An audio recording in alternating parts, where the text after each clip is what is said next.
ڈار صاحب آج کا فیصلہ گیا ہے اور ہم دیکھ رہے ہیں خان صاحب کا ایک پیغام بھی ابھی سرکولیٹ ہوا ہے، یہ بھی کہا جا رہا ہے کہ وہ گفتگو بھی کریں گے، تو یہ جذباتی اپیل کر رہے ہیں سڑکوں پر آئیں، لوگ سڑکوں پر موجود ہیں، تو بتائیے گا کیا توقع کر رہے تھے آپ کہ اسی طریقے سے کوئی فیصلہ آ سکتا ہے اور گرفتاری کا خدشہ ظاہر کر رہے ہیں؟ ایسا ہے؟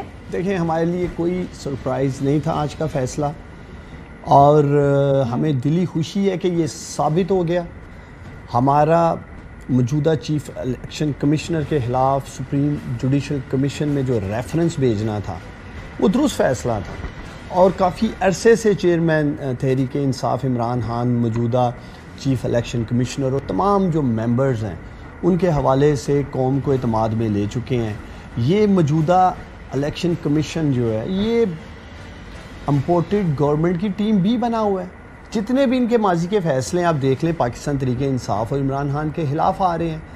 میں آپ کے پروگرام میں سوال یہ اٹھاتا ہوں کہ پاکستان کی 75 سالہ تاریخ میں پاکستانیوں نہ ہی کسی کے اوپر فارن فنڈنگ کھلی، نہ ہی کسی سیاسی پارٹی کو ٹارگٹڈ فارن فنڈنگ کا نشانہ بنایا گیا، اور نہ ہی توشہ خانہ جیسی چیزوں کو ہائی لائٹ کیا گیا۔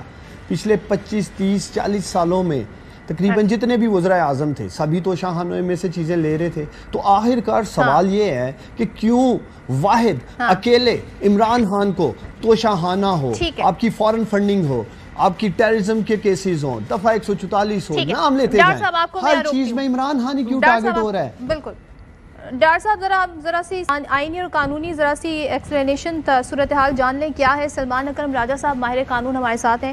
سر بہت شکریہ۔ یہ جو الیکشن کمیشن نے آرٹیکل 63(1) پیک انووک کیا ہے، اور جو دفعات ہیں الیکشن ایکٹ کی 137 167 173 کے تحت کرپٹ پریکٹسز کا مرتکب قرار دیا عمران خان کو، تو قانونی اعتبار سے کتنا پائیدار فیصلہ ہے؟ مجھے تو یہ بہت کمزور فیصلہ لگا ہے، اور یہ بالکل اندرونی طور پہ بھی متصادم ہے۔ دیکھیں آئین کا 63(1) یہ کہتا ہے کہ اگر کسی قانون کے تحت کوئی شخص نااہل ہے تو پھر اس کو آئینی طور پہ بھی نااہل سمجھا جائے گا۔ اس لیے ضروری یہ تھا کہ پہلے وہ یہ بتاتے کہ کس قانون کے تحت عمران خان صاحب نااہل ہیں۔ یہ کوئی گفتگو نہیں ہے اس فیصلے میں۔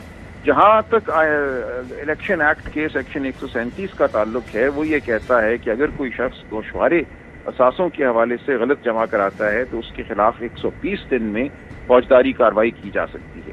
اب ایسی فوجداری کارروائی تو ہوئی کوئی نہیں تھی ابھی تک۔ الیکشن کمیشن نے یہ کہا ہے کہ کارروائی کا آغاز کیا جائے اگرچہ 120 دن گزر گئے ہیں۔ پہلا سوال تو یہی ہے کہ وہ کیسے یہ حکم دے سکتے ہیں، لیکن بالفرض یہ کارروائی ہوتی بھی ہے تو ہمیں انتظار کرنا چاہیے تھا کہ سیشن عدالت فیصلہ کرے، کہے کہ انہوں نے غلط گوشوارے جمع کرائے ہیں، ان کو سزا دے، اور آئین میں یہ ہے کہ سزا 2 سال سے زیادہ مدت کی ہونی چاہیے۔ اس صورت میں سزا کاٹنے کے بعد آئین کے آرٹیکل 63(1) کے تحت کوئی شخص 5 سال کے لیے نااہل ہوتا ہے۔ تو یہ سب کچھ ابھی ہوا ہی نہیں، اور پہلے ہی الیکشن کمیشن نے از خود ان کو نااہل قرار دے دیا، تو میری نظر میں یہ انتہائی کمزور فیصلہ ہے، اور اس کی کوئی مجھے قانونی بنیاد نظر نہیں آ رہی۔ تو سلمان اکرم راجہ صاحب یہ بھی بتائیں، پی ٹی آئی رہنما یہ کہتے ہیں، شاہ محمود قریشی یہ کہتے ہیں کہ الیکشن کمیشن کے دائرہ اختیار میں نہیں آتا، تو اس کو ہم ایسے انٹرپریٹ کریں پھر؟ دیکھیں ایک تو یہی بات کہ 120 دن گزر گئے تھے، دوسرا ہے آئین کا آرٹیکل 62(1) صادق امین والی جو بات ہے اس کا تو بالکل دائرہ اختیار نہیں ہے الیکشن کمیشن کا۔ وہاں واضح لکھا ہے کہ ایک عدالت ہی وہ ڈکلریشن دے سکتی ہے۔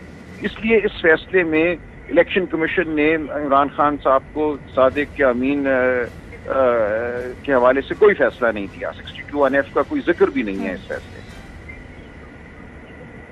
اور عمران خان کی جو عملی سیاست ہے، اگر ہم سمجھیں کہ اس فیصلے کا فوری اثر پڑ رہا ہے تو وہ 2008 سے ٹل 2023 ہے؟ نہیں دیکھیں جب تک یہ فیصلہ کھڑا ہے اس وقت تک تو وہ نااہل ہے، لیکن یہ فیصلہ مبہم ہے، اس پہ کچھ سمجھ ہی نہیں آ رہا کہ کس مدت کے لیے ان کو نااہل کیا گیا۔ یہ معاملہ ہائی کورٹ میں پھر سپریم کورٹ جائے گا، وہاں وضاحت ہوگی۔ تو اس وقت یہ انتہائی کمزور فیصلہ نظر آ رہا ہے۔ آپ نے کہا کمزور فیصلہ ہے، اس فیصلے کے دو پارٹ ہیں، ایک میں فوجداری مقدمے کی بات کہی ہے، تو آپ کے خیال میں وہ کون سی عدالت سنے گی؟ سیشن کورٹ، اور جب تک وہ عدالت فیصلہ نہیں کرتی، اگر ان کو بھی اب اختیار ہے 120 دن گزر جانے کے بعد، تو اس وقت تک کچھ نہیں ہو سکتا۔ اچھا ایک سوال اور سلمان صاحب، نون لیگ کے رہنما یہ کہتے ہیں کہ کچھ تجزیہ کاروں کی جانب سے اور نون لیگ کے رہنما کی جانب سے کہا جا رہا ہے کہ نواز شریف کو نااہل کر کے سپریم کورٹ نے جو مثال قائم کی ہے اس کے بعد عمران خان کا نااہل ہونا یقینی تھا. نواز شریف کی مثال کے ساتھ جو پیرالل قائم کرنے کی کوشش کی گئی ہے، کیا یہ درست ہے؟ نہیں، یہ درست نہیں ہے، کیونکہ میاں نواز شریف کا فیصلہ سپریم کورٹ نے کیا تھا 62(1)(f) کے تحت، لہٰذا یہ فیصلہ ایک عدالت کر سکتی تھی، اور یہاں 62(1)(f) کے تحت کوئی فیصلہ نہیں ہوا، اس لیے دونوں معاملات میں مماثلت نہیں ہے. اگر یہ معاملہ سپریم کورٹ میں جاتا ہے اور وہ یہ کہتے ہیں کہ گوشوارے غلط جمع کرانے سے وہ صادق نہیں رہے، تو ان کو یہ اختیار حاصل ہوگا. سر دست الیکشن کمیشن یہ نہیں کر سکتا. آخری سوال، اس فیصلے کو پی ٹی آئی کہتی ہے ہم عدالت لے کے جائیں گے، چیلنج کریں گے، ہائی کورٹ کتنا وقت لے سکتی ہے، اور کیا اس فیصلے کے خلاف امیڈیٹلی کوئی اسٹے آرڈر مل سکتا ہے؟ ہو سکتا ہے، بالکل اسٹے آرڈر مل سکتا ہے. سر دست بادی نظر میں یہ فیصلہ صحیح نہیں ہے، اور اسٹے آرڈر بھی مل سکتا ہے، اور اب 1-2 مہینوں میں اس کا حتمی فیصلہ بھی ہو سکتا ہے.